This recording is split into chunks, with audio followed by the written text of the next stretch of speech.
Babur highway પર ઠંડી છાશનો stall ખુલ્લો મૂકવામાં આવ્યો। કાળઝાળ ગરમી વચ્ચે મોટી સંખ્યામાં લોકોએ ઠંડી છાશનો લાભ લીધો। આવી ઉનાળાની કાળઝાળ ગરમી વચ્ચે સેવાભાવી સંસ્થાઓ દ્વારા અલગ અલગ વિસ્તારોમાં ઉનાળાની કાળઝાળ ગરમીમાં સેવાના કાર્ય જોવા મળતા હોય છે, જેવા કે પક્ષીઘર, પાણીના કુંડા, લીંબુ શરબત, ઠંડી છાશ સહિત અન્ય સેવાના કાર્ય બાબર વિસ્તારમાં થતા હોય છે। ત્યારે આજરોજ ભાબર વાવ સર્કલ પાસે ચંદ્રકાંત મફતલાલ અખાણી ભાબર નગરપાલિકાના કોર્પોરેટર દ્વારા મસાલેદાર ઠંડી છાશનું સરસ મજાનું આયોજન કરવામાં આવ્યું, જેમાં ઠંડી છાશનો લાભ આજુબાજુના વિસ્તારોમાંથી ખરીદી કરવા માટે આવતા લોકોએ તેમજ રાહદારીઓએ લાભ લીધો હતો અને સેવા કાર્યમાં અલગ અલગ સ્થાનો પર મોટી સંખ્યામાં લોકો જોડાયા હતા અને સેવાનો લાભ લીધો હતો। સવારથી જ લઈને ઠંડી છાશનો સ્ટોલ ખુલ્લો મૂકવામાં આવ્યો અને બપોર સુધી ઠંડી છાશનો મોટા પ્રમાણમાં લોકોએ લાભ લીધો હતો અને આવી કાળઝાળ ગરમી વચ્ચે ઠંડક અનુભવી રહ્યા હતા।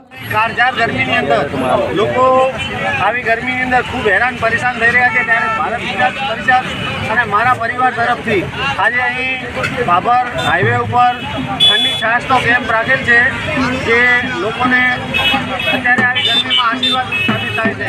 તો દરેકને અહીં અમારે વધારેમાં વધારે આ ઠંડી છાશનો લાભ લે એવો અમારો અભિગમ છે।